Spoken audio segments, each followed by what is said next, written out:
ಶುಭೋದಯ, ನಮಸ್ಕಾರ. Welcome to Yoyo Kannada. ಬನ್ನೀಗ ನೋಡೋಣ ಕರುನಾಡಿನ ಪ್ರಮುಖ 5 ಬ್ರೇಕಿಂಗ್ ನ್ಯೂಸ್ಗಳು. ನಾಗಮಂಗಲದಲ್ಲಿ ಗಣೇಶ್ ಮೆರವಣಿಗೆ ಸಂದರ್ಭದಲ್ಲಿ ನಡೆದ ಗಲಭೆಗೆ ಸಂಬಂಧಪಟ್ಟಂತೆ ವಿರೋಧ ಪಕ್ಷದ ನಾಯಕ ಆರ್ ಅಶೋಕ್ ನಿಷೇಧಿತ ಸಂಘಟನೆಗಳ ಕೈವಾಡ ಇರುವ ಶಂಕೆಯನ್ನ ವ್ಯಕ್ತಪಡಿಸಿದ್ದಾರೆ. ಅಷ್ಟೇ ಅಲ್ಲದೆ ಕೆಲವು ಕಿಡಿಗೇಡಿಗಳು ಪಾಕಿಸ್ತಾನ್ ಜಿಂದಾಬಾದ್ ಘೋಷಣೆಗಳನ್ನ ಕೂಗಿದ್ದಾರೆ ಎನ್ನುವ ಗಂಭೀರ ಆರೋಪ ಮಾಡಿದ್ದಾರೆ. ಈ ಗಲಭೆಯಲ್ಲಿ ಪೆಟ್ರೋಲ್ ಬಾಂಬ್ ಬಳಕೆ, ತಲವಾರುಗಳ ಬಳಕೆ ಆಗಿರುವುದರಿಂದ ಜೊತೆಗೆ ಪಾಕಿಸ್ತಾನ್ ಜಿಂದಾಬಾದ್ ಘೋಷಣೆ ಮೊಳಗಿರೋದ್ರಿಂದ ಈ ಪ್ರಕರಣದ ತನಿಖೆಯನ್ನು ರಾಷ್ಟ್ರೀಯ ತನಿಖಾ ದಳಕ್ಕೆ ವಹಿಸಬೇಕು ಎಂದು ರಾಜ್ಯ ಸರ್ಕಾರವನ್ನ ಆರ್ ಅಶೋಕ್ ಒತ್ತಾಯಿಸಿದ್ದಾರೆ.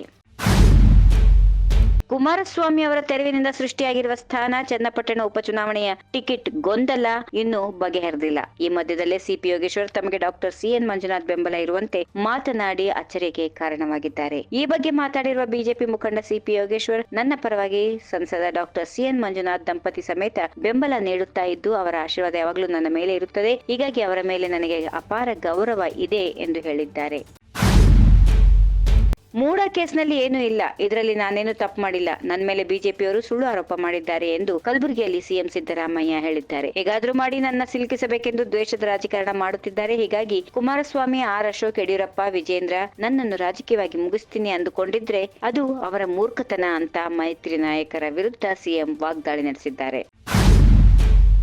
ಶಾಸಕ ಮುನಿರತ್ನ ಬಂಧನಕ್ಕೆ ಸಂಬಂಧಿಸಿದಂತೆ ಸಚಿವ ರಮೇಶ್ ಜಾರಕಿಹೊಳಿ ಮತ್ತೆ ಡಿಕೆ ಶಿವಕುಮಾರ್ ವಿರುದ್ಧ ಆಕ್ರೋಶ ವ್ಯಕ್ತಪಡಿಸಿದ್ದಾರೆ. ಶಾಸಕ ಮುನಿರತ್ನ ಪ್ರಕರಣದ ಹಿಂದೆ ಸಿಡಿ ಶಿವು ಇದ್ದಾನೆ, ಅವನ ವಿರೋಧಿಗಳೆಲ್ಲ ಜೈಲಿನಲ್ಲಿದ್ದಾರೆ. ಈ ಕೆಲಸ ಬಿಟ್ರೆ ಅವನಿಗೆ ಬೇರೇನು ಗೊತ್ತಿಲ್ಲ. ಡಿಕೆಶಿ ಕಂಪನಿಯವರು ಮೊದಲು ನನ್ನ ಬಲಿ ಪಡೆದ್ರು, ನಂತರ ದೇವೇಗೌಡರ ಕುಟುಂಬದ ಈಗ ಮುನಿರತ್ನ ಅವರ ಬಲಿ ಪಡೆದಿದ್ದಾರೆ ಎಂದರು. ಸಿಡಿ ಶಿವು ಹೋರಾಟದಿಂದ ಬೆಳೆದಿಲ್ಲ, ಗ್ರಾಮ ಪಂಚಾಯತಿ ಸದಸ್ಯನಾಗಲು ಅರ್ಹತೆ ಇಲ್ಲ, ಹೊಂದಾಣಿಕೆ ರಾಜಕಾರಣಿ ಆದ ಕಾರಣ 7-8 ಬಾರಿ ಶಾಸಕನಾಗಿದ್ದಾನೆ. ಈಗ ಮತ್ತೆ ಚುನಾವಣೆ ಆದರೆ ಆತ ಸೋಲುತ್ತಾನೆ ಎಂದು ವಾಗ್ದಾಳಿ ನಡೆಸಿದರು.